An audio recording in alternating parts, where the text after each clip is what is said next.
Surely we have noticed, brothers and sisters, the similarity between this gospel about the raising of the young man from Nain and the first reading from chapter 17 of the first book of Kings, where Elijah raises the child of the widow with whom he was staying. And between these two texts, we also have St. Paul's letter to the Galatians, where he himself speaks about his life, which up to a certain point had been an unreal life, outwardly pious, but in fact godless. And Paul admits with great sincerity, extraordinary sincerity, that he had been a persecutor of the church, that he had lived in a kind of illusion, and suddenly he collided with the truth, a truth that knocked him down. He experienced a kind of inner death, and something in him died, and only later did he become a deeply truthful man, not only in the sense that he proclaimed the truth, but also because he was honest enough to say everything about himself. Because, you see, brothers and sisters, we often live without really living. We only pretend that we are alive. Many people present themselves as someone completely different from who they really are. I once read about the philosopher Gaultier, who wrote a book called Bovarism. The title of that book is connected with Flaubert's famous novel, Madame Bovary. All the characters in that book pretend to be someone other than who they are. They create a theater of appearances. In the world in which we live, truth is something extremely rare. I am not speaking only about the political sphere, where practically there is no such thing as truth, but about our life in general. We are all very afraid of the truth about ourselves, and most people are unable either to tell or to hear the truth about themselves. We live in illusions, in certain myths, behind masks. We create a theater that is not real. And at the moment when we come into contact with the truth, and you know that God is truth, so when God comes to us, we experience something like death. Our life collapses. The young man, the son of the widow of Zarephath of Sidon, dies after a few days because he was living in the company of a truly authentic man, Elijah. Something similar happens with the young man from Nain. Please pay attention to the particular circumstances in which Jesus raises him.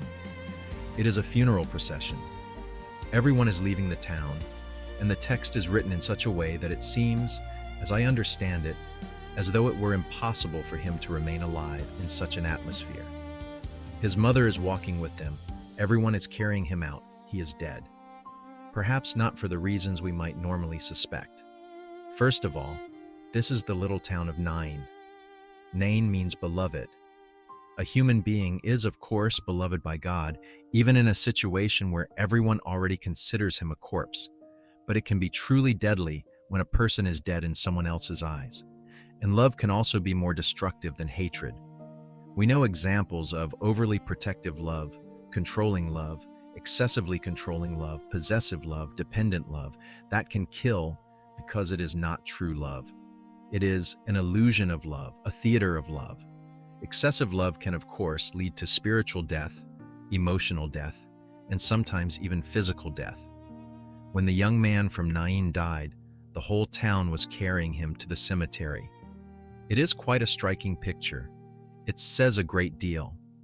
In that image, we can see all those stories of mothers and fathers mourning the loss of a child, a son who perhaps was loved or perhaps loved too much. I have personally encountered many such cases in my life where I saw someone still walking on two legs, but he was already like a corpse. And simply because he could not detach himself from his family, from his mother, from his father, his marriage was dying. He was like a dead man. Everything was dead. Constant grievances, constant evil, nothing good, no love at all, and all of it because of love. A man in his 30s did not marry, lives with his mother, and does not believe in God. His mother comes to me and says, "Why is he an atheist?" Well, because you are a goddess to him. Why would he need God? You do everything for him. You wash his socks, comb his hair, bring him breakfast in bed. He does not even work. He is like a corpse. I cannot live without him, and he cannot live without me. That is true, but this is already dead. And perhaps this story from Nain is an illustration of many stories like the ones I have only sketched here. In any case, Moses had a story like this in chapter 4 of the book of Exodus when God called him to lead Israel out of Egypt. Moses already had a wife and a child. The child was named Gershom, which means exile or sojourner. And God had commanded him to circumcise the child, as every Jewish male was to be circumcised, but he did not do it. He did not wound his own child because he did not have the courage to wound the child. He did not have the courage. So circumcision becomes a symbolic gesture of separation between parent and child, of cutting certain bonds, something like cutting the umbilical cord. After all, no one can live their entire life with the umbilical cord still attached, can they? Right after birth, it has to be cut, and this is a symbol, a symbolic gesture. But he did not do it. He did not separate himself from his child. He did not want the child to be hurt in any way. Perhaps he was raising him under a protective glass dome because he himself had also been in exile, an outcast, so he had an excess of love for his child, and he himself almost died because of it. The text says mysteriously that God almost killed him. Only then did Zipporah quickly realize what was happening, and when Moses was dying, she circumcised Gershom with a flint knife. And immediately the angel Uriel, according to Jewish tradition, it was supposedly this particular angel, departed and did not devour Moses. Devouring emotions. No, not all emotions are devouring. Rather, we can experience them in a devouring way, and then it becomes death. Death. Soon afterward, Jesus went to a town called Nain, and his disciples and a large crowd went with him. Yet I see in this a very great faith. Jesus goes where everyone has already lost hope that anything at all can still be done for that young man. He goes where the whole community has already put someone to death. That can be understood in many ways. Where the whole community has given up on someone, because this death may also mean that society has lost faith in a person, you see. There is no hopeless situation for Jesus. That is how I see this gospel today. There is no hopeless situation. As long as he can come into contact with someone who is already lying there without hope, someone everyone has written off, and who is already being taken outside the town to be buried. Jesus met that widow. It was already too late. Look, she does not even ask for help anymore. She does not say, "Raise him." She does not believe. She does not believe, and she has lost hope. And this is an impossible moment.